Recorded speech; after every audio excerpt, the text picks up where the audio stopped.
to the Geekin Out. We're live. Okay, guys. So we are doing things a little different today. Very Welcome different. out. Welcome. You see, there's a couple of us here. There's usually four, but we are doing something a little special today. Not only if you were joined us last week, then you know that Ricky was live on TikTok. And that was a really, really good time. We like that. But now we were like, oh, we're gonna do live on Instagram, and we just like threw that bitch on there. So, who's like, my language, guys? But so we God just like bless us threw it on there. all. So if you are watching with us, new medium, also on Instagram. So come check us out. So yes, welcome to Geeking Out, where we geek out about geeky things in the culture, the fandoms. So this episode is a special episode. We will be talking about The Witcher. But before that, I would like to introduce ourselves, I guess. So I am Bad Juju, Julian, Bad Juju. If you, hey guys, as well. If you follow me, you can find me here on Twitch. I do stream Heroes of the Storm on there. I'm thinking of doing Diablo 3, but I have to find the time. Otherwise, you can find me on Instagram at Bad Juju. Pretty much the same. Take out one of those B's, and you're good to go. And and you can find me there as well on Instagram. So just resident fantasy nerd. Oh my god, Wheel of Time is my absolute jam. Otherwise, science nerd. Love computers and math, things like that. Anyway, so moving on. We otherwise have Ricky. Hey y'all, I am Ricky Z. If you can find me on Twitch, I'm at Ricky Z, RICKEYZ_. I'm also on TikTok, so it's Ricky RICKEY_Z. So if you want to find me on TikTok, you can find me there. But find us on Twitch, YouTube, Instagram, at WNN Geekin Out. That's Geekin with only one G. Usually with an apostrophe, but not in our social media stuff. And just find us, join the conversation. It's good time. Make sure you like and subscribe to us on YouTube. Make sure you get the alert, click the little bell majig so you can keep up with us. Get that ding. You know how it goes. Yeah. You know when we're here. All right. So all right. So we do this thing. We're gonna start throwing this out here because I'm probably going to say this word a lot, and we might as well get it out in the open. So if you join us before, we do this game. It's a little drinking game that we do. So along with the theme, we pick a word. Every time we say the word, you got to take a drink with us. So before the end of the night, hopefully we make it right. So this week's word is The Witcher, which we will probably be saying very often, if enough, being the topic of the day. But I'll try and avoid it as much as possible, along with the rest of y'all. But Go for it. But we're gonna see how this works. But take my first swig, I guess. And you know what? We'll add a little yes, nervous drinking for you. We're off to the races. Okay, so that's the word of the day. So we are going to start with actually a quick segment of geeking out. We are going to be down one person today, technically, even though clearly there's only two of us. Someone will be joining us shortly, but give it a little bit of time. But so we're gonna do a quick geeking out just to get that out for between Ricky and I, because I'm kind of interested in what she's geeking out about. I mean, if you joined us last time, we did kind of a big geeking out, but there's just been a lot of stuff going on, and we also had like a whole break in between, so we got a lot of shit to talk about. So there's been some things. Yeah.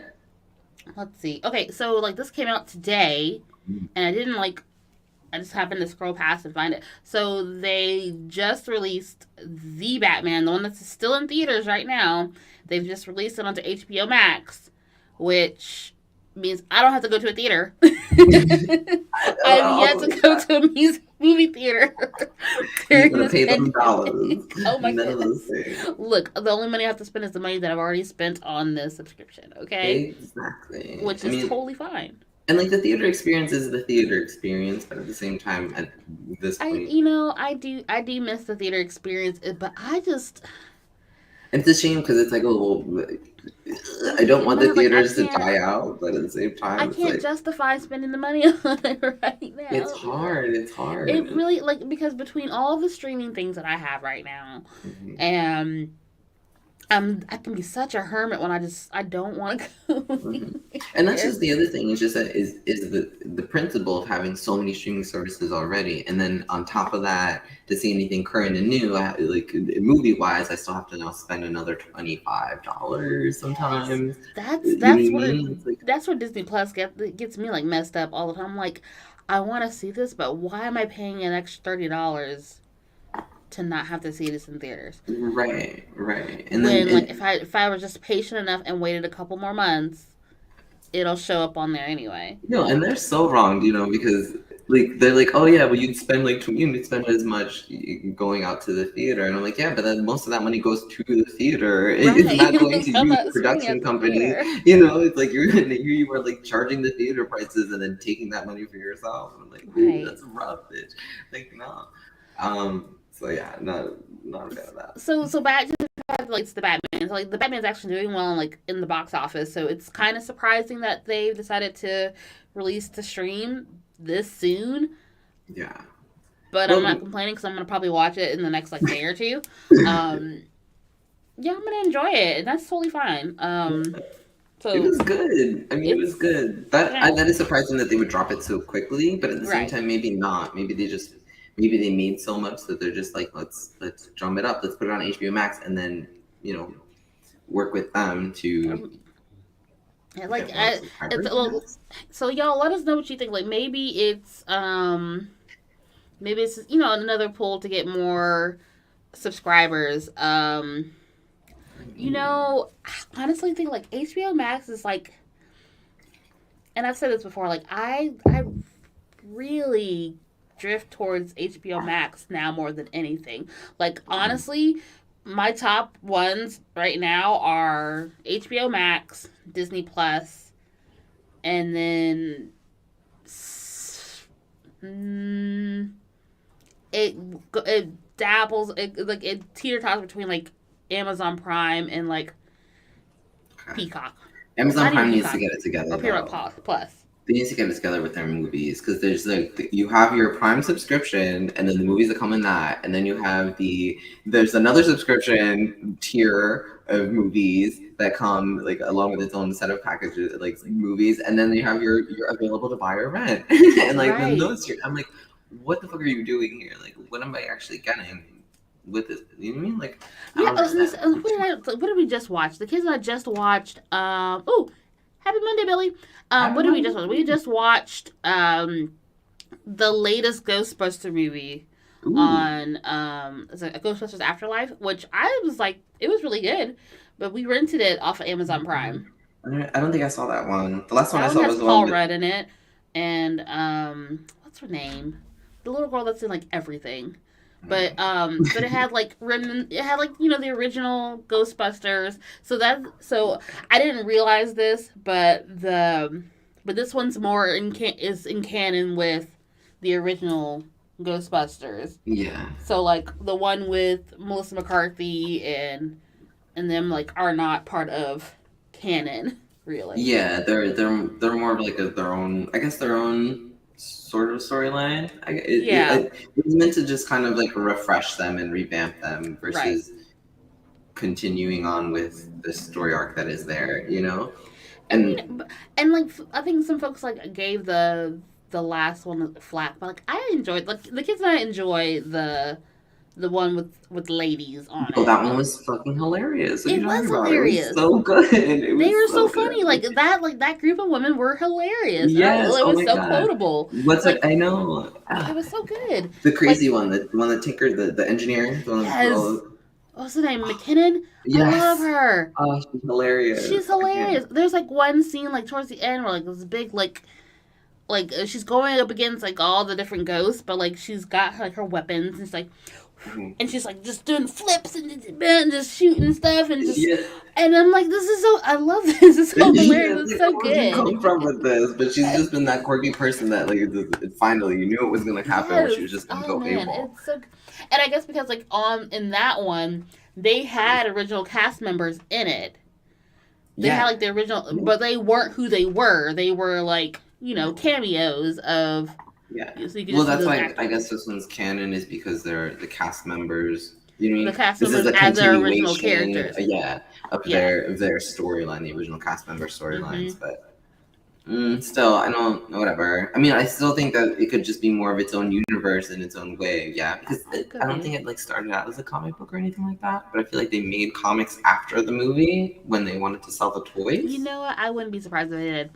You're right, because it was like 90s. I feel like they did that for everything. They were, I think that the original movies were like late 80s. Oh, like worse, definitely did sold toys then, and comic books with it. Yes, McKenna Grace. So McKenna Grace was in this more recent one, Afterlife. She played a grandchild of one of the original Ghostbusters. But then there is, what's her name? I think her last name is McKenna, who was in the all girls one. She's on SNL. Oh yeah, she's hilarious. Yeah, I can't remember. But I have to. If you guys know what it is, just let me know. I completely forgot. You know who she is. She's crazy. She's amazing. But I can't remember. Oh, can we also talk about the fact that going back to HBO Max? Yes. They're bringing back Degrassi. Oh my god. Yes. And so now they have the entire series, I think they have the entire series on HBO Max now. So that means they have, we'll have to check. Kate McKinnon, that's who it is. Yes, thank you. Okay. Kate McKinnon. She's hilarious in that movie. I don't care what anybody says. Yeah. Oh yeah, Kate McKinnon's hilarious. That's Jermaine. Hello. Oh hey, we're missing you today, but thank you for helping me. Thank you for joining us in spirit. Right. So yes, they're bringing back a new season. So they have New Generation, Degrassi, New Class, and then they're. I wonder if they're not rebooting. They don't really need a reboot. They discontinue. So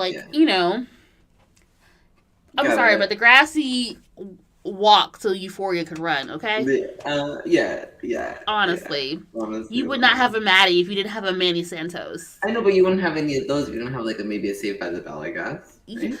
Or what was the no, the team because Degrassi started off as Degrassi Street, and that was way in the 80s. So Degrassi's been around for decades. Okay. No, Degrassi's been around for decades, and so the one that most of us grew up with is the 90s one. No, early 2000s. That's the one. Degrassi came before Saved by the Bell. The one that I grew up in, the one that had Drake in it, that was 2000s. That was a continuation of Degrassi High, which is from the 80s. I see. Yeah, so they didn't they don't really reboot. They continue the story. And they brought back they brought back some of their original cast members, but they were all adults, and so they really didn't involve them too much. But you have the kids, or in relationship to the old adults. Yeah. It's gonna be good. I'm excited. Yeah, this is the only teen soap opera I could die because it's The Young and the Restless. One of those things that has been on for decades. I loved me some Degrassi. I love it. What is Degrassi and Fame walk so Saved by the Bell could skip? And so Euphoria could drag Grace down the street. Yo, Euphoria is fucking. They took all the good things about all of them and just ran with that shit. Goodness. Yes. Yeah. I haven't seen that one actually yet, but I hear it's amazing anyway. So I'm making my way to that one, speaking of HBO Max. It's a lot, honestly. Yeah. And I can't decide if it's a lot as in unrealistic, or just a lot as in I didn't go to high school with anybody like that, but if I did, I didn't know about it. Right. Who knows what I'm in high school, because I was in the band. I don't know. Band kids are crazy on their own, so I don't know. Yeah. No, I get it. But it was like a tier of drama that I was just oh, this is weird. I never watched it actually. Because it was on Disney or something? What? Degrassi? What was Degrassi on back in the day? Degrassi used to come on public television, and then it's based in Canada, and then the more recent one was on it's called The N. So Nickelodeon had another like sub television sub channel, like if you Yeah. had like special cable. Right. And so like they had a lot more teen related shows. So In like it was like between. T it was Teen Nick, and then it was like the N, and Yeah. then or is it the other way around? Whichever way. But like they had a lot of shows that were actually based in Canada on there. Oh, okay. Okay. Yeah, Okay. but there were like lots of your favorite teen dramas, and I kind of miss those days. Honestly, they had some good shows. Okay. All right. I mean, yeah, they did. They did. Actually, they And then I did. think like the last couple seasons of Degrassi New Class was on Netflix, and now all of them are on HBO Max. Yeah. Yeah. HBO Max eating everybody up. What are you saying? The Gossip Girl decantered so Vampire Diaries and Pretty Little Liars could run. Are they so similar? Okay. Oh, probably. Yes. Oh, Beverly Hills and Melrose Walks So Gossip Girl. Yes. Yeah. We love to see it. We love to see it. I'm sorry, Julian. You haven't had a chance to talk about what you geeking out about now. Well, yeah. Oh, okay, yeah. So, mine is Earth Day is like around the corner. Oh no, actually, first it's that Netflix actually Exploding Kittens is coming out with a series on Netflix. So Oatmeal, if you guys ever like follow that, it's like a comic. It started off like as a comic strip, I want to say, maybe by The Onion, or BuzzFeed. I can't remember where they started off on. It was like some popular internet site. They've kind of branched off, I think, or they've been featured there at least. And so they've kind of made a name for themselves, and they started this. It's a game called Exploding Kittens. It's a card game called Exploding Kittens. You can get it at like Barnes and Noble and shit. Like it's it's there. It's popular. It's real. Anyway, so they're making a whole series. It's awesome. It's going to be about like the God and the devil coming to Earth, but they're manifest as cats. So, it's going to be the good and the bad and that we see in cats all the time. So if you're a cat lover, it's going to be awesome. I'm sure of it. But I'm kind of geeking out about that one for when that one comes out. But they just picked that one up. It's going to be like animated, and I assume it's going to be somewhat adult, so it's going to be crazy, I'm sure. Because if the game is any indication, and then generally all of the content created by this artist is any indication, then it's going to be wild. He does this series called Wildlife is gross or crazy or creepy or something like that. One of those things. And so he'll talk about random things that happen in the animal kingdom that are wild and creepy, and like how wombats like poop in cubes, and how I can't remember. It's like some kind of mole-like animal. Can't remember what it's called. Like groundhog, perhaps, maybe. I don't know. Anyway, so what they do is they set up their den so that if they ever get like attacked by a fox, they can like trap the fox's head inside of a hole and essentially crush the shit out of it. Guess what? Their tailbone, using their fucking tailbone. Yeah. Crazy, like things, but survival skills of the animal kingdom and things like that. So it's weird, but so he highlights them in comic strips. So it's a little crazy. But speaking of wildlife and animal kingdom, I guess the other thing that we are geeking out about is Earth Day. Earth Day. Yeah, guys. Okay, recycle plants. Reduce, recycle, and then get off the internet to reduce your carbon footprint, but like after the show. Yes. So just wait till after, and then you can shut everything down. Yes. Save all your energy. Yes. Wait till we're done. Go. Light a candle, maybe. Sit by some candlelight. Enjoy a book. Do something a little different that's off not using so much electricity and such. Also, be a little mindful about carpooling and things. I mean, what has been great, I have to say, about the pandemic is nobody's been fucking driving as much. Well, now a little bit. We're kind of getting back to it, but it definitely helped. Actually, I guess along the same lines, just be mindful. Just try and be as mindful as possible.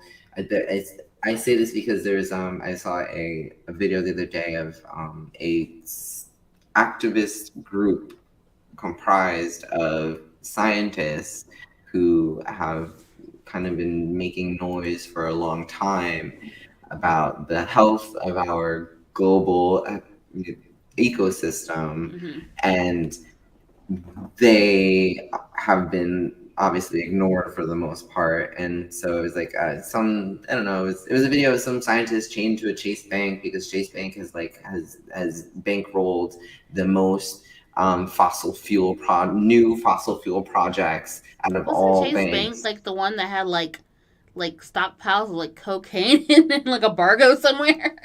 Probably, and to Something be honest, random and they're crazy like probably that. not the only ones, but that's fucking crazy. See, oh, they're getting just slandered. Well, not slandered. These They're darn getting banks. slandered. But to be honest, they all do it. But Chase Bank just crossed the wrong person, and now everybody's gonna know about it. But like that's the problems, things we need to address. But things that actually contribute to the poor health of our global ecosystem.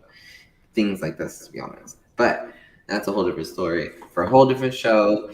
But in the Right. geeky part of it and the sciencey part of it, like this is our ecosystem, this is our world, our planet. So just take care of it as much as you can. Be as mindful as you can. Recycle when you can. Rinse, like your recyclables before you actually put them out, because if it's too much food waste, then they just throw it out. You know what I mean? They don't use it. So it's like, Yeah.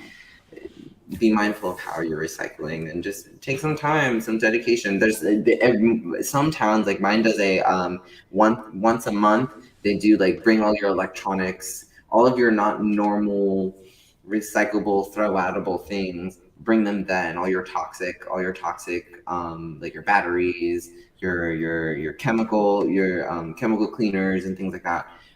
Bring it all on this day, and then they will sort it out for you, kind of a thing. So it's like, look for these things and these opportunities to kind of do the best we can in our communities, because not only that, it's also community building. You get to you meet other people who also recycle. Like, bitch, yeah, so here for it.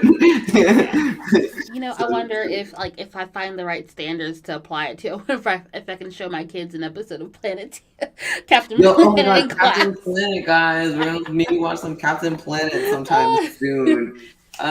Yes, get back to the roots of it. Honestly, not enough people watched it when they were kids, so. Stop. Jermaine says, "Look, there is no money in saving the planet. If the planet were meant to be saved, it would make me exorbitant amounts of money." Honestly, though, isn't that a shame that there's no Someone money? thinks that. I mean, like that makes complete sense to somebody. I promise you. It does, and that's the worst part. And it's just like, man, but what is left if there's no planet, bitch? Hello, like it's not, Anyway, so moving on. We are going to do a quick commercial, and we'll be right back. All right, yeah, let's do it. I do have to admit, though, anytime you're talking about, like nowadays, anytime you're talking about anybody's person that they like or whatever, they always have to bring up Beyonce. I'm like, don't be that kind of hater. Come on now. All right. Right. That's like Janet Jackson. People say she can sing, but she's just a real good performer. Is that better? She's a great performer. Here's the thing. Unlike Beyonce, Janet has never professed to be a singer. She has always professed to be an entertainer. Yeah. And that has always been her claim to fame. Everybody already know Janet is going to whisper you a couple of cute lyrics every now and then, but that hoe is going to give you a show. Right. And that's what you're going to go for. And lately, and now we know, unlike Beyonce, Janet can act. And her range is constantly growing as she goes through these other experiences. So we gonna get off of Beyonce? That was so much shade. That was so much shade.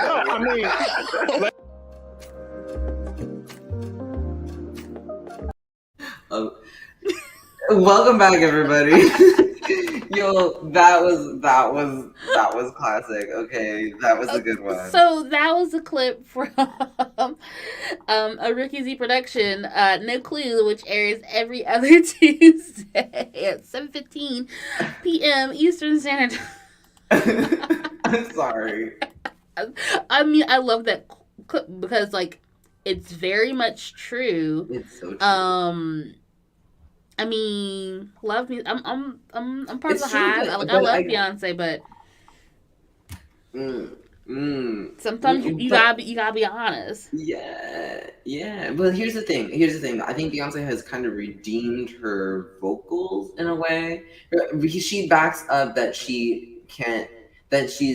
you know, she's not maybe a vocalist, but she can sing. No, I would never deny that she's a vocalist. Like, she's a vocalist, and she is. Yeah, but that's and like she's very talented. She's an entertainer too. But like the range that Janet has, like, not necessarily, we know, like, singing is not like her greatest strength. Yeah. But she's got really good songs. She can dance her ass off. She's gonna put on a show at a concert. Yeah. And wait, was it? I'm sorry, did I miss that? Did Beyonce discredit Janet? Is that why? No, it was just it was just a moment where they were just talking about their favorite artist and how like lots of people have lots of things to say about Beyonce. There's just a comparison of like, these are two performers, like, and while we know that Janet isn't like the singer, she's never claimed to be a singer. She's a performer. She's an entertainer. Yeah. Yeah, honestly, performer. Yes. I'm sorry. She's groundbreaking in her performance, like her dancing, right? The production of it, the costuming and stuff. Like she's always been kind of like you can't and the fact that like that's what Janet Jackson is, what all of our favorite pop stars aspire to. Honestly. Yes, honestly, they all perform the way she does. Like, what did they think? Right. So I mean, just, you can't deny that. Did Dury ever get his box from Beyonce? No, he has not. Last I checked, he has not. No. Which is surprising because he'll fight his mom for her. I think. Right. he'll smack his grandma for Beyonce. I don't know. That might be too much. That might be too much. That's a line we can't cross. No. Okay, my bad. I went too far. Okay. So welcome back. We are going to move on in the wheelhouse. So we are doing The Witcher today. Which we'll get to a little bit later on that part. So we're going to start with this little mini segment we're going to call it Jaskier's Jukebox. I'm sorry, I have no audio for this except for us. So this is okay. If you are familiar at all with The Witcher, they have really done that I kind of like is they brought something original in soundtrack to their show. They've taken the trope of the bard in fantasy and as a character, and they really leaned into it, and they made him a singer. You know what I mean? They have him producing songs and these in actual jams. They put effort into the way they're written and the way that they're scored, so that they actually are interesting. And they're not just some 2-second, 2-second diddly along the lines of the show. But I think that they've really done a great job of that, because like a lot of shows, the soundtrack. I mean, the soundtrack can make or break a show sometimes, if you ask me. But we love a good one. So this one is going to be amazing. So Jaskier's Jukebox. We did a tally of our favorites. Almost died. Because there's like maybe 12, 14 original songs that Jaskier I think sings. Maybe or Diddley's parts that he himself actually sings throughout the 2 seasons of The Witcher. And then obviously there's a few that are produced, I think, outside of that, like 1 or 2 produced outside of that. And then obviously just the regular soundtrack, the regular score, I suppose. The score is amazing as well, P.S. so please get into that if you get a chance, but obviously there's not many words or anything. But so for Jaskier's Jukebox, we tallied up our top ones, and our top 2, I have to say, are poop. Here, this. Wait, let me just share so that we can actually look at it. So our top one is, I wish I had made a banner, which was stupid, so you could read it. But it is Burn Butcher Burn. Wait, hold on. Open. The Witcher season something. Is that the right one? Yes, that's the right one. Share that bitch. Am I sharing it? Yeah. Yes, it's sharing. Awesome sauce. Okay, so this one's Burn Butcher. But is your audio sharing? Because I don't hear Is your it? audio. It should be. All right, guys, we're gonna make it. It's like I'm in a Zoom with staff.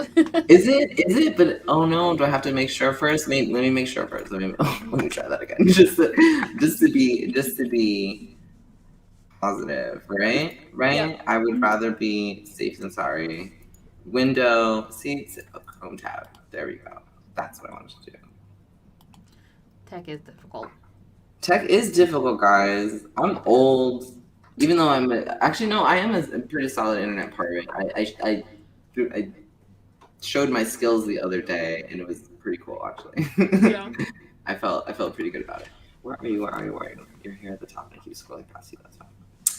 There she goes. Share audio tab. Yes. Okay. Here. Oh no, we got a talking. No. Yeah, he does perform every night.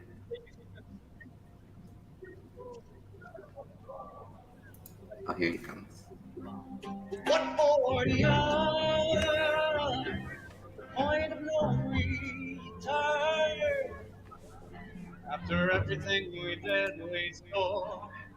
You turned your back on me. So, okay, this one, we need to hire some Gen Z, introduce to all of our team. We really do. I don't know, anybody? Oops, sorry. Turn that bitch down. Okay, so the best part is actually down over here. Here it comes. No, we missed that. Okay, it was the bell. Anyway, we missed it. Anyhow, so it was just really, really well done, this one. So this is definitely top of our list. Burn, Butcher, Burn. If you hear the produced version, please get a chance to listen to the whole thing, because even the one the live was great. Don't get me wrong, the live was great, but the produced version is just really, really well done, because they reverb his vocals. He kills it. Anyway, he still kills it anyway. But we love Yasker also because he is, he's like our we get copyright control. See, that's why I'm saying we're only putting bits and pieces. We might. But yeah, so he really does a great job. And so then our next one is everyone's favorite. We all know this one, and this one is Toss a Coin to Your Witcher. That is our number 2, and that one goes one of these. It goes like, oh, there it goes. It is. Respect doesn't make history. It doesn't make history. Respect does not make history. Toss a coin to your witcher, oh valley of plenty. Oh valley of plenty. Oh. Toss a coin to your witcher. Okay, so then now what was great about that song was that he essentially produced this song to change Geralt's entire worldview. This is like the beginning of their relationship, essentially, is when this song kind of comes about, and this is his repaying for being saved by Geralt. Jaskier, and as a bard, says, "Well, my power is to influence the people, so I'm going to use my song in order to do that." And so he kind of was able to help the Witchers in that way, because the Witchers are also, as a people's, not very well accepted, which was pretty cool. So I'm just gonna do the top 2 for this one.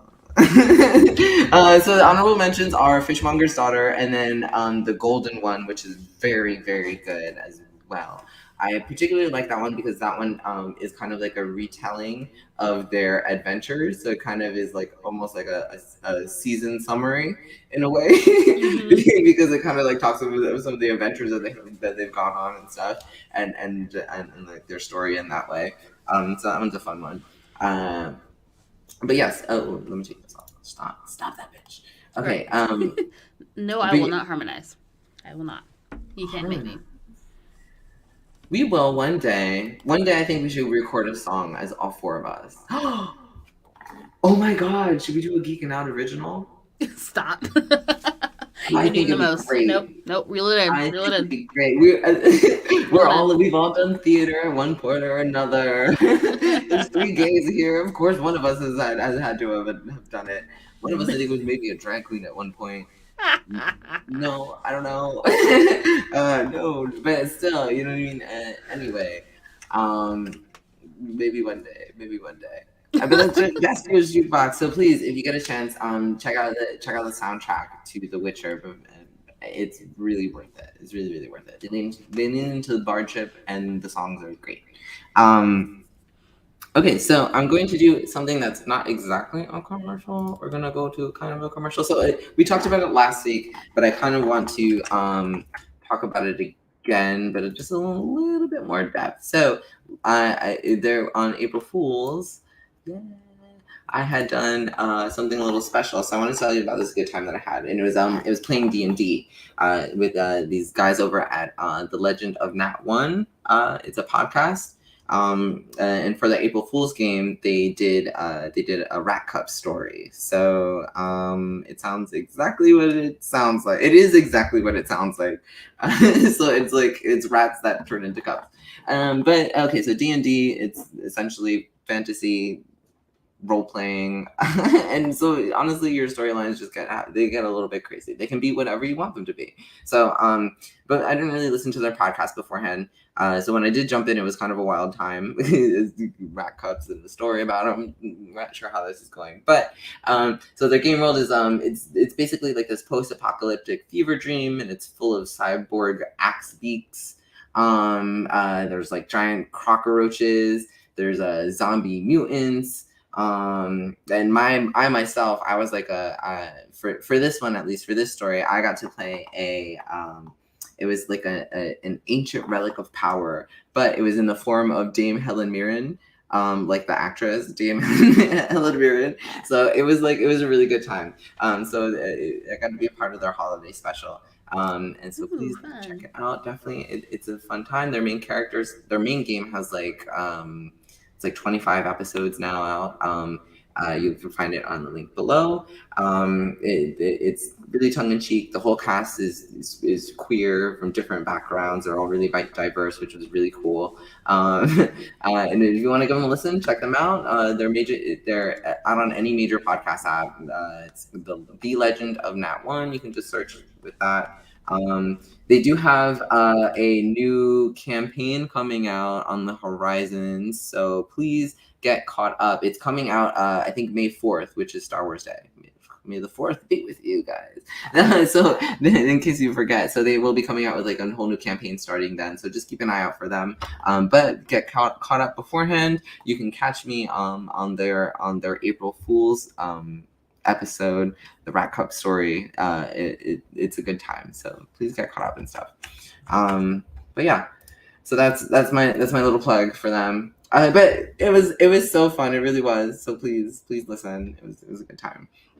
All right, so then moving on, let's get to The Witcher. Okay, so The Witcher, we have 2 seasons of The Witcher. It's based off of a book series by, I cannot remember. It's a Polish writer. Oh yes, Andrzej. Sorry, I did have a tab for it because I don't know how to fucking say that. I still don't know how to say that. And Andrzej Sapkowski. Sorry guys, I'm terrible. I didn't pass Polish. Sorry. I didn't pass Polish, and I probably should have checked it out beforehand. But I do believe it's like you know, it's like kind of like the version of Andres, you know. In a way, I love it though, but you can kind of see it in there. Anyway, so it's a Polish fantasy series, and it's a story that follows a witcher called named Geralt of Rivia, because I guess last names aren't. Well, I mean, honestly, in this world, last names aren't the thing. You know, it's a time and a place that's different. You know, it's or fantastical rather, but also kind of reflective of medieval tropes, I guess. Anyway, so he's essentially just like this professional monster hunter. He's like, you know what I mean? Like they hire witchers to come take care of. Essentially, okay. So if you ever play like an MMO, and you know how like you always get like hired to like, oh, go slay 10 of these beasts because they're attacking all of our crops and blah blah blah blah. It's like the little side quests. You're essentially is what he's your regular MMO run of the mill kind of character. It's those white names. Which white name? Oh, there's white. I don't say it like that. Because listen, those Spanish names can get pretty crazy too. All right, I'm just saying. But anyway,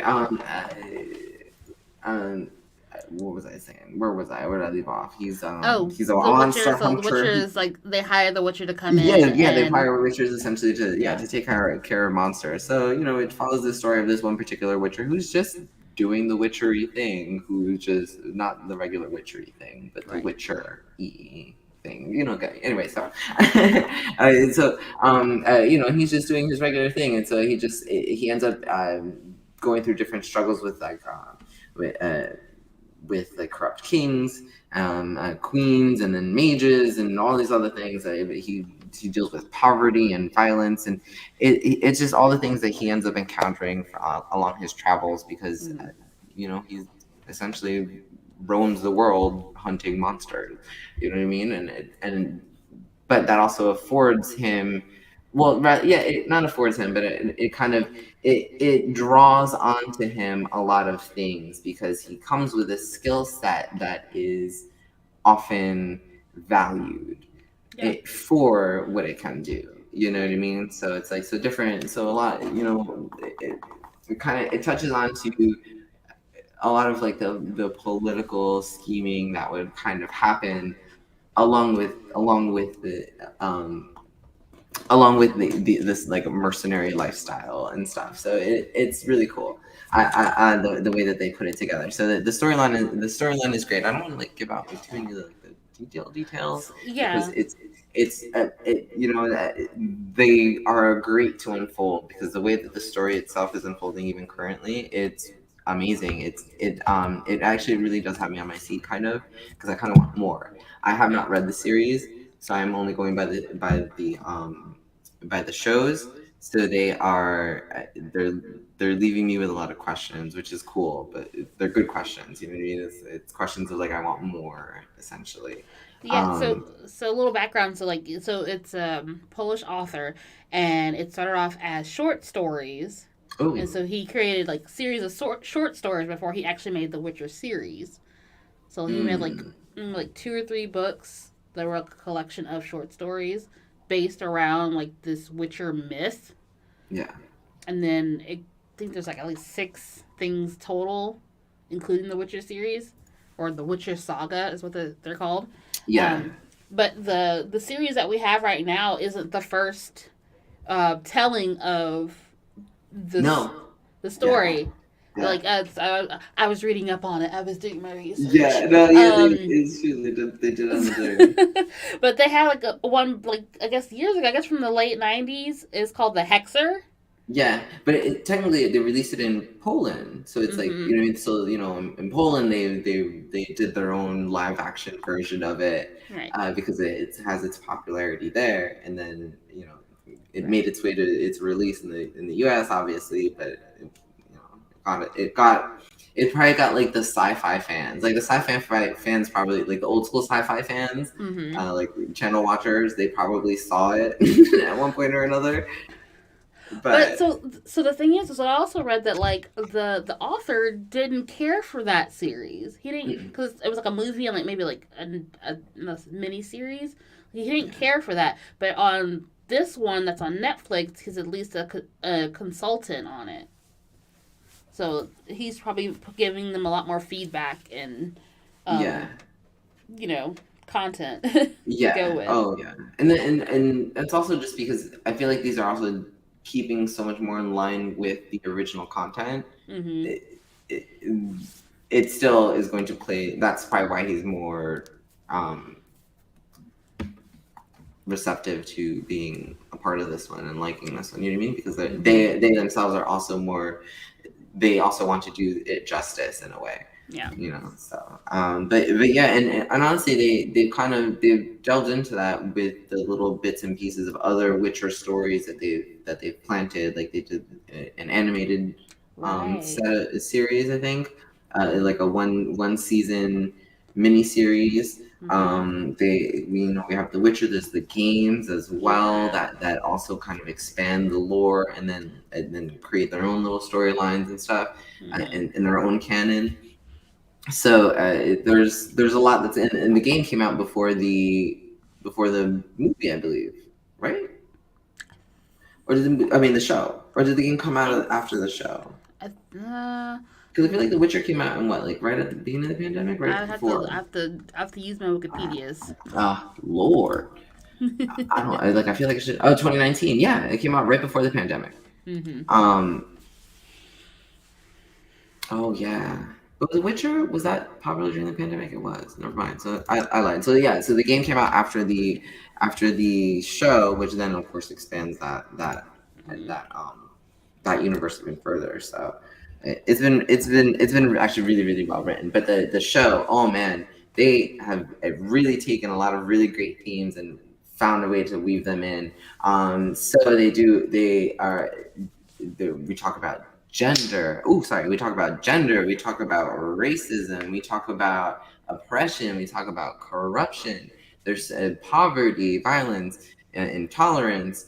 It really kind of delves into like the darker aspects of human nature, sadly, and probably because it's centered around a person whose job is kind of to roam the underbelly of the world in a way, you know. So he's going to see the darkest parts of them, and they're doing a really great job of just showing how he has to deal with that. And so my favorite part is that there is this ongoing theme that Witchers have there's no emotion in them. They have no emotion because that's how they're made. It's like as if magically their emotions are removed from them. But in fact, it's none of that at all, and it's just they're really terrible coping mechanisms. You know what I mean? And it's like it sounds like He-Man topics. Yeah, but darker, absolutely. Sorry, He-Man topics, but darker, absolutely, because it's I can see that. Because it's a lot about you know, the fighter's plight and like what they have to go through and stuff, and like that's why we talked. I missed this several moments of. Oh my god! Yes. Oh yeah. I said which how many times? Yes. If you've heard the word Witcher.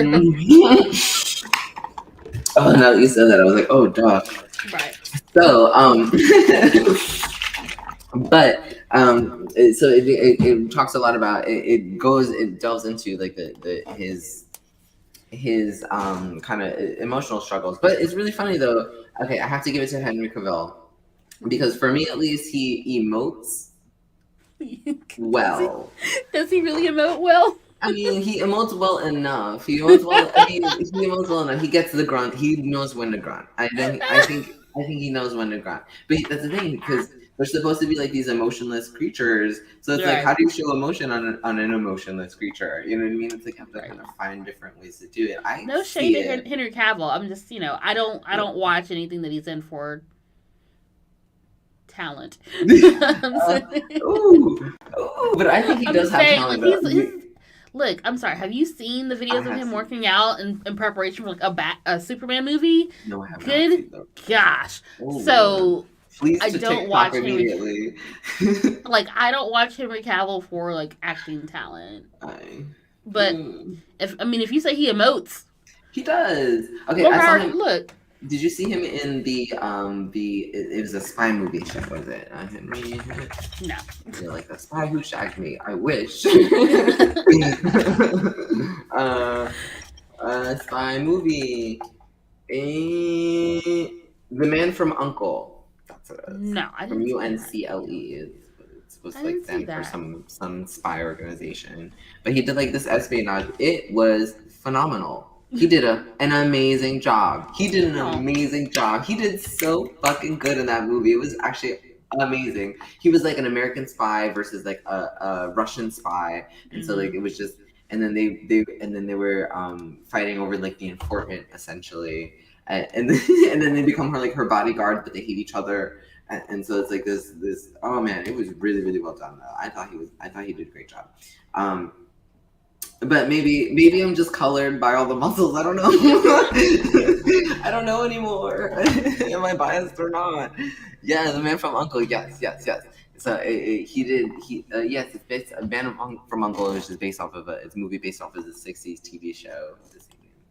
But anyway, so I think he emotes pretty well for the character that he is. But it does make it hard to love Geralt as the your favorite character, I think. I think that he gets then outshined by a lot of other characters in the series, which is fine. I think that's okay for me. I think I've gotten beyond the whole here's the main character and he's a pretty face, therefore I'm supposed to love and root for him the entire time. Yeah. I'm okay with not doing that. Yeah. It doesn't ruin the story for me to not root for the main character that happens to also be good looking. Yeah, and it also just kind of it helps contrast a lot of other characters because the main character that you're looking at is just always so kind of stoic and just kind of he's like the wallflower. He's like a constant wallflower. He just kind of sits and absorbs information, and he doesn't exactly act. He just doesn't really, he just watches, you know what I mean? You know what? You're right. He was great in The Tudors. I take that back. He was great in the Tudors. I always forget that. I always forget. I never saw The Tudors. You never saw The Tudors? It is good. No, it's good. I love The Tudors. No, I forgot that he was in The Tudors for a good while. I think he might have made it through the entire series, if I remember correctly. He was there the whole time, actually. Well, because it's based off of historical figures and whatever. But because I'm trying to remember, he played a close friend to Henry VIII. He played such a good wallflower. You forgot he was in the show. He had some very emotional moments in the Tudors. I forgot that he was in the Tudors. But he was good in that. So I'm just thinking of beyond that. I don't remember much else that he's been in. I guess I don't really watch Henry Cavill. I don't think he hasn't really been in much else. I mean, I feel like maybe he has, but I think those are 5 points. The thing is though, Henry Cavill is one of 3 or 4 white guys that have a very similar structure. They have that very square bone structure and chin. And they're tall and dirty blonde hair and suit can be very buff looking, very just and so there's him and then Matt Bomer. They look fairly similar. There's him, 2 or 3 other guys that look very similar and they can be interchangeable. So you think you're talking about one, you really meant this one. Honestly, Hollywood styling sometimes I'm where's the variety, y'all? Where's the variety?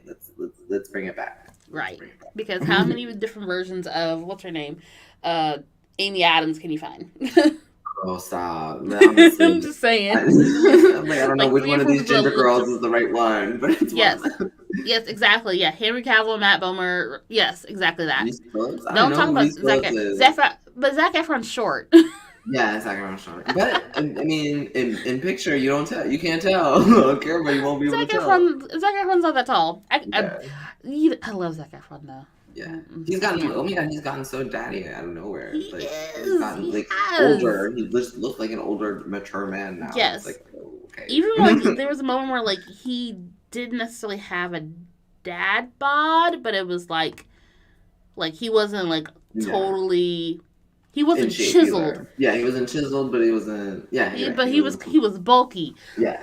But it's bulking season. Yeah, young John Travolta. Yeah, that's Zac Efron. Oh. Yeah. Yeah. I hate John Travolta. Whatever. I love him. Yeah. It's okay. Anyway, moving on. The Witcher is great. They really do a great job of weaving in these themes and they talk about dark things, but then I really like how he kind of reads everybody without saying anything. Right. It's his silence is telling in a way. Yeah. He uses that well, and that's what I think is well done with his character in the show. But he is also just not as animated, so it's like hard to like kind of get behind him too. Mm-hmm. But I do like, but he is very sound in moral reason. I'm finding that it is because he kind of plays that wallflower all the time that he is that way. Like he'll like, you know, people will be saying things and he'll be like, no, that's not right, or like because he's like he's right though, that isn't right. Whatever's happening there is a bad idea. So yeah, so I think they do a great job of having him contrast in that way. Xerox. Dating ourselves here as Xerox. Hollywood just okay. First of all, I don't know what Xerox means. I'm 21. Stop it. You cut that out. You cut that out. I don't know what that means. I only know Ariana Grande. Is that who that is? Is that a performer of your time? Anyway, so moving on. Otherwise, the storyline is doing very well. So you know, it's moving through you know, conflicts between kingdoms. But one of the really key central plot themes that I really like is also racism. They are talking about the other. In regards to other like magical creatures and stuff like that. So they and how they are being essentially, you know, slowly but surely sectioned off and kind of eradicated in a way. Yep. It's all very satirical in its own fashion, and that's what I really like, because it's packaging some of these. It's opening the door to the idea that these concepts are real. And what kills me is that like most fantasy books are satirical in that way. Yeah. This is not the first time I've seen this theme in fantasy. I've read this in a number of other different, you know, fantasy worlds, and they always talk about this trope where, like, you know, where man kind of comes for the magical realm and kind of, you know, is in a way eradicating them, and it's like, you don't see how this is reflective. Palestine and Gaza and the Gaza Strip, you know, like and so it's crazy to me. So I'm just that the fan base usually, not all fan. I mean, I feel like I don't want to generalize, but just go ahead and do it. I'm gonna do it for y'all who miss the mark. You're missing the mark. That these things are satirical. That they are meant to be reflective of what's happening in your real world, and how, yeah, it's in a fantasy setting, but it's the people who are like, oh, take the politics out of my fantasy book and out of my fantasy series, and I'm like, have you read your own fantasy series? Right? What are you talking about? like as if it's like not like amongst all of them, the Tales of Earthsea, anything written by Ursula Le Guin is straight up politics. You know what I mean? I want the politics out of my Marvel comics, dude. Captain America's first comic book is him punching a Nazi. His name is Captain America. America. You're talking about America, the governance, the politics of a country. Like what? Things like that, you know.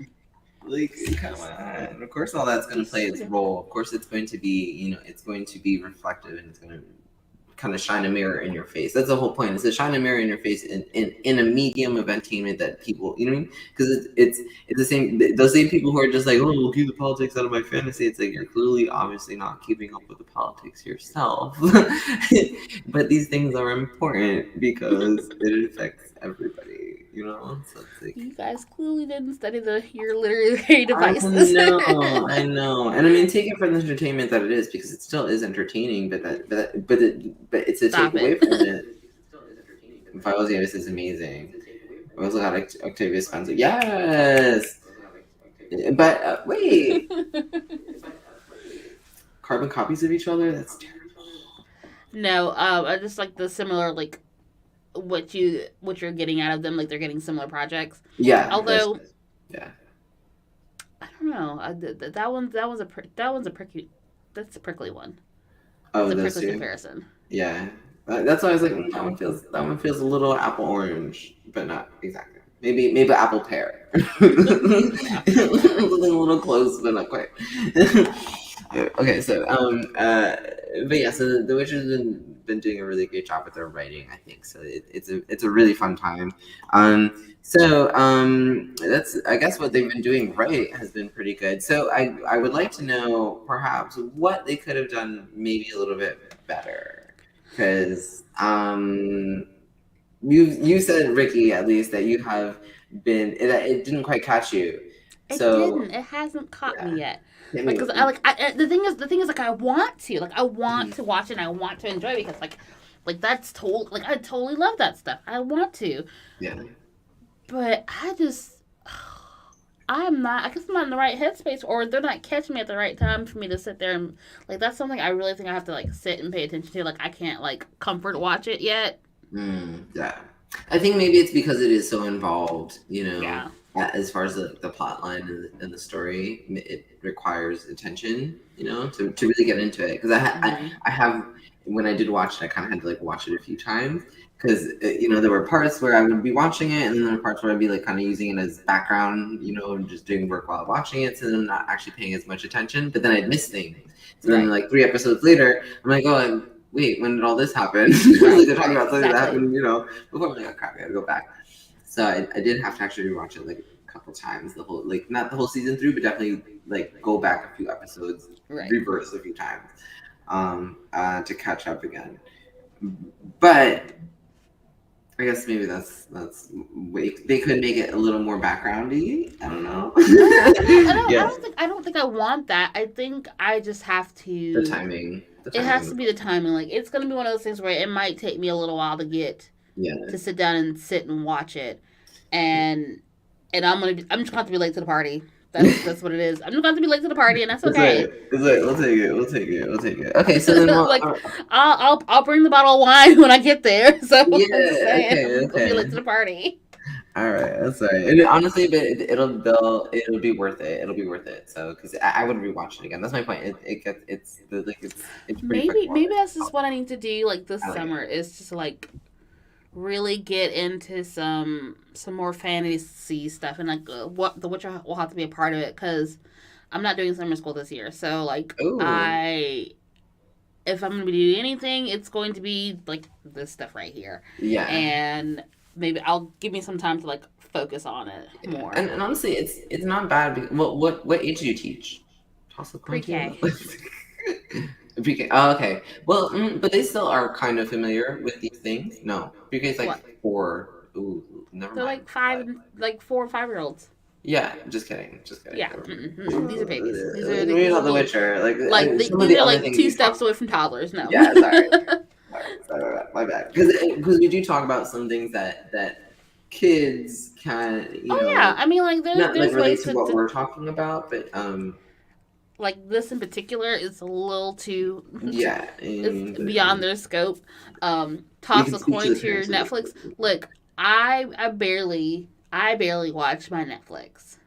I barely watch my like the kids watch Netflix more than I watch Netflix. Yeah, all right.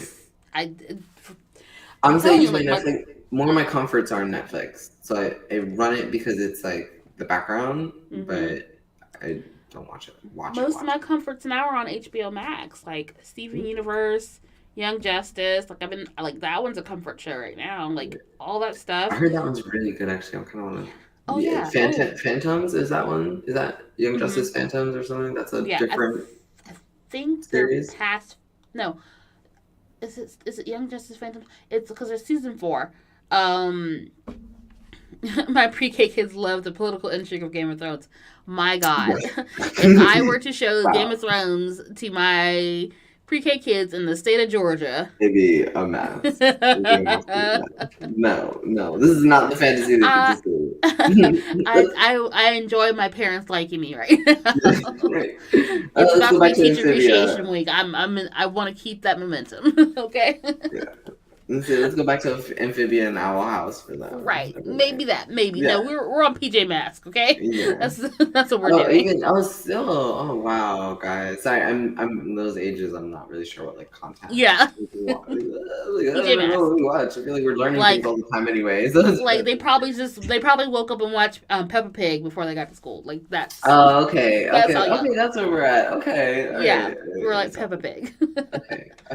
But yeah, no, isn't that Phantoms? What's this current season? Because we're on season 4. It's the 4th season. Okay.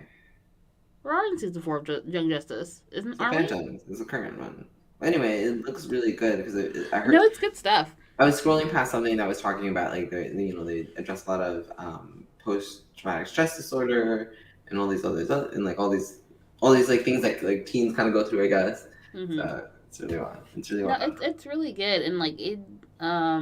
Remorse and like all this other thing. Because like you're seeing all the like the sidekicks of the main superheroes, and you're seeing them grow from like teenagers to adulthood, and like they're getting to the point where like they're the next rendition or next step in their superherodom. Like Robin eventually becomes Nightwing.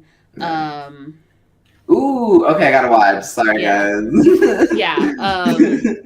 There's Aqualad. Well, Aqualad is an original character to Young Justice series, but Aqualad eventually becomes Aquaman in this iteration of it. Yeah. Okay, that makes sense. And you see like more of the speedsters like Wally and it's a good stuff. I like it a lot. It's really good. Okay, I'm gonna have to give that one a whirl then. HBO Max. I'm gonna have to sit down with that one. Yeah, for a little bit. Like it's kind of where I'm at right now. Like I think what else do they have?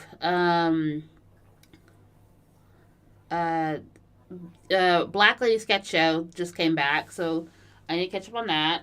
I saw that, and it's so funny. I want to watch it. I want to watch like the new season. And I need to watch. It's not on HBO Max, but it's Abbott Elementary. I need to finish that. Okay. Yeah. All right, so I'm gonna do a really quick Witcher because that was technically the title of this, but only because I don't think Ricky has gotten enough of the hers to. I have not gotten enough of the hers to really like get into them. So I'm just gonna do my top 3 real fast. Okay. And hopefully, I think we will all be somewhere in there. And you know what? Let me know yours because I probably love her anyway, and she's actually probably one of my tops as well. Honestly, I think most of the women in this show. That's my point. We love him, and and he does a good job emoting, but he kind of falls to the wayside because of it, which is fine. But the fucking ladies in this show shine. Wow. Okay, so Yennefer. Oh, I wish I had pictures, Julian. I wish I was better prepared with that one. Sorry. Anyway, so Yennefer Wengerberg. She is the main female lead, Geralt's like love interest. She's half elf, half human. She becomes the most like powerful mage they've seen in like forever. And it's her journey and her struggle is just I'm here for it. She becomes she's kind of disfigured and stuff as growing up and things. So she's never like and she's unwanted by her family. She's a bastard child in a way. And things like that. So she just goes through all this kind of heartache, really. And then her rise out of it, her phoenixing out of it, out of like sheer just fuck you. You know what I mean? Sorry for the language, but it's like that. You know what I mean? It's like fuck you, world. Like I'm going to still rise, and that I loved about it. And then so in this part of the season, okay, so if you. We see her rise in the first season, and then in the second season we see what happens after she peaks, essentially, and like her kind of her fall, and then I guess her rebirth will come again, hopefully. But we see her more struggling in the second season, let's say, and that struggle is like her new struggle on top of it is just. It's kind of heartfelt for me, and I'm excited to see how she prevails out of it, because she's a badass. She's been a badass the whole time. So that's my number one. Okay, they're all mages probably, I think. And next is it's Tisea. No, yes, Tisea. So Tisea is her mage professor essentially. She is like the mistress. Okay, this is another thing that I really enjoyed about the dynamics of the mage groups and just like the political schemings and the plotline. Because something about it just seems reflective of real life. I'm not really sure where exactly, but anyway. So Tisea is the matron of the mage college, essentially, that trains only women, because mages otherwise are dominated by men and do not normally allow women to become mages. So then until, Tisea and whatever it is that she and her, ilk had built, and now they have this establishment where they can now train mage women, and have them be respected, in a way, essentially, and give it so that they're anyone that comes out of them are much more respected in a way. But it's also because they play they play around the patriarchy. They have to kind of work around it and stuff. So they're still kind of secondhand, even though they are high-ranked officials, essentially, in their world. And it just really plays to a lot of struggles that women have to face, like in real life, in their own rise to any rank ever anywhere, you know what I mean? So it usually talks a lot about like how aesthetically it's a problem, like there's things that have to go on and stuff, and just in all those issues that women always face. So her rise to power and her becoming who she is and the matron and stuff, I respect that about her. So she's really up there as one of the top tier characters for me. And then last, I'm gonna go with, it's a toss up between the Coven. It's a toss up between Tess and Fringilla, but we're only gonna talk about Fringilla really. Tess is amazing. So if you know her, you probably love her for why you love her. But Fringilla, same ground, I would say, but Fringilla is like the other side of things. So Fringilla is like the dark version of like Tess, I'd say. Tess, Lord Triss is her name. Triss Marigold and Fringilla. I can't remember her last name, but anyway. So Fringilla, she's also a mage that kind of came up with Yennefer. But she kind of took the pressures of being a mage and like being a woman and things like that, and trying to be a woman in power. She took it a little bit differently. She became a little bit more ruthless, I would say, than she shows that polarized version of being much more ruthless in that way, versus Triss, who's instead become so compassionate and kind that she's respected for that, versus being respected for being ruthless.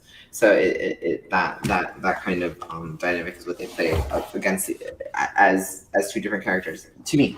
But Fringilla's struggle, because Fringilla doesn't want to be that bitch, is the point here. But Fringilla's like, I kind of have no choice but to be this bitch, because no one gives me any choice but to be this bitch.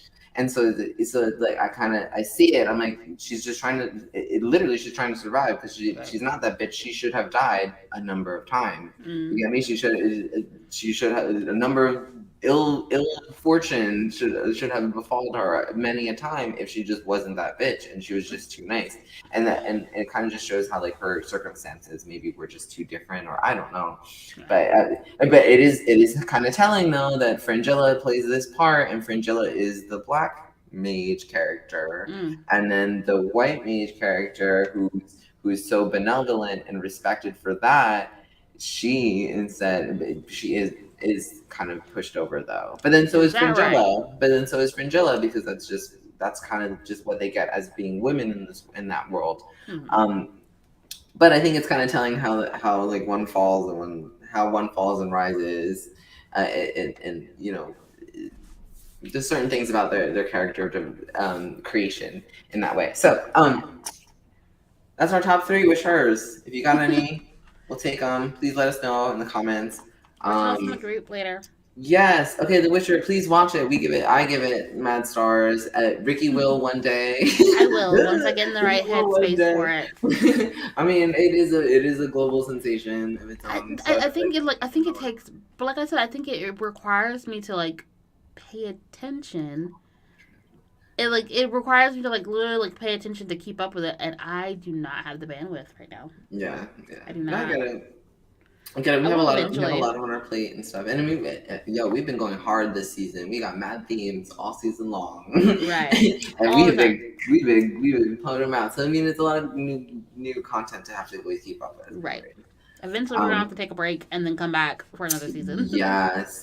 Soon enough. But please keep with us. We'll be here at least through May, I think. So definitely. Yeah, and as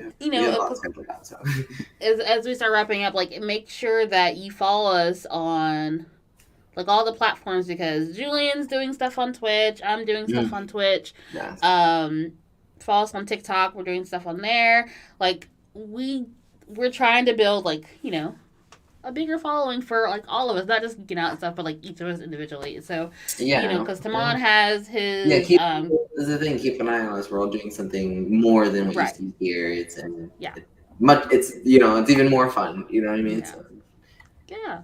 But yeah, Timon's he's got his new. He's like book 1 of the Associate Saga is out. And the second's coming soon, right? He just started writing book 2, so that should be good. I'm still waiting for my copy of the first one. So right, signed, dated, platinum. It's like you gotta buy a copy. We should, but we'll buy a copy. I'll buy it, but you still gotta sign that bitch. Right. Exactly. Thank you. Thank you. Exactly. Yeah.